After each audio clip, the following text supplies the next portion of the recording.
Ulam kampung senang dapat, ada di sekeliling rumah. Bila waktu makan, kita ambil saja di belakang rumah bersama dengan nasi sambal belacan dan juga ikan kering dan juga asam pedas dan telur dadah. Ini adalah antara menu kampung yang kita tengok saja dah selera dengan asam pedas ikan. Oh, ikan kering sedapnya. Apatah lagi, ada ulam jering, ada ulam kari, ada ulam timun dan juga ulam tinggi burung dan juga putat. Dicecah dengan sambal belacan yang diperah dengan limau nipis. Inilah di antara penyedap dan penyelera dalam makanan Malaysia. Kalau kita perhatikan, ada buah putat. Buah putat cantiknya warna ungu tu. Selain daripada tu, ada juga jeruk-jeruk yang dihidangkan semasa pandak syuting di Masjid Tanah Melaka.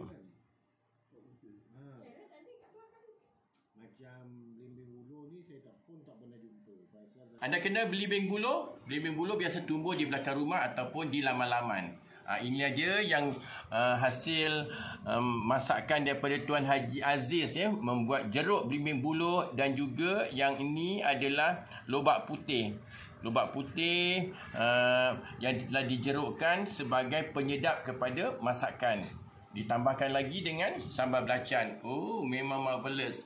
Kita cuba hasil masakan daripada Tuan Haji Aziz, iaitu belimbing buluh dan lobak putih yang telah dijerukkan. Kalau kita rajin membuat, kita dapat hasilnya dan kita yakin dengan kebersihan dan juga dia punya halal dia. Inilah dia lobak putih dan juga belimbing buluh jeruk yang dibuat sendiri. Best kan? Kita makan cara-cara kampung.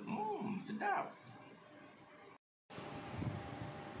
Bunga telang sekarang telah dikenali ramai oleh penduduk Malaysia kerana bunga ni tumbuh secara melia di belakang rumah kita. Kalau kita perhatikan, bunga dia warna ungu. Tetapi kalau di Melaka memang terkenal untuk pulut tetal dan juga air bunga telang.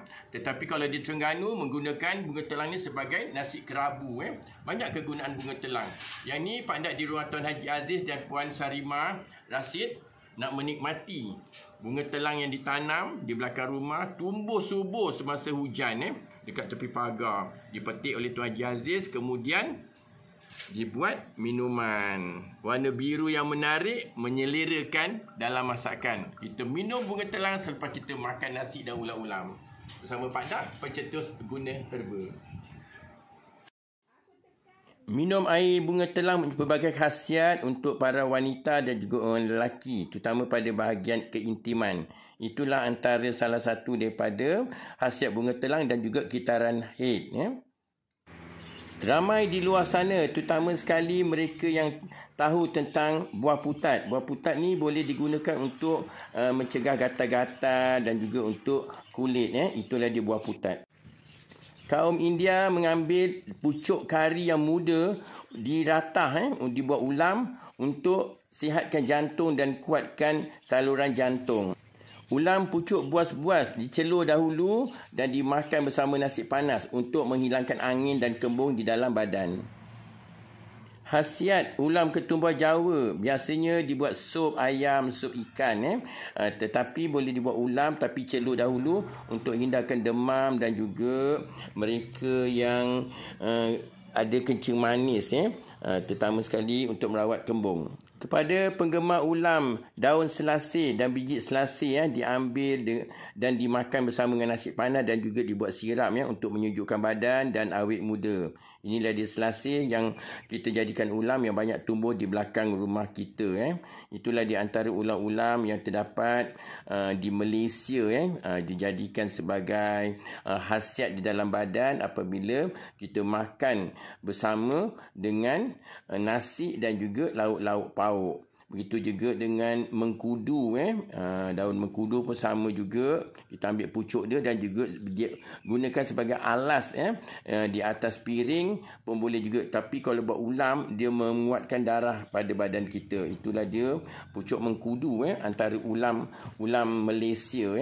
Dan satu lagi yang pandai nak tunjukkan, selain daripada daun mengkudu, buah mengkudu pun ada khasiatnya. Ulam bayam Brazil sekarang dah terkenal di Malaysia mengandungi banyak vitamin C dan juga A itu antioksidan banyak digunakan oleh masyarakat kita, dibuat sebagai salad dan juga sebagai ulam Inilah dia barang Brazil yang senang tumbuh yang ada di belakang rumah kita. Manfaatkan ulam-ulam di Malaysia kerana ulam-ulam ni adalah penyedap kepada makanan. Begitu je dengan terung pipit. Terung pipit ni memang banyak tumbuh meliar di belakang-belakang semak di rumah kita. Jadi inilah dia terung pipit yang kalau kita amalkan menguatkan rambut dan juga untuk memberi tenaga pada dalam badan kita. Bunga-bunga terung pipit pun boleh dibuat sayur. Itulah dia istimewanya ulam-ulam Malaysia.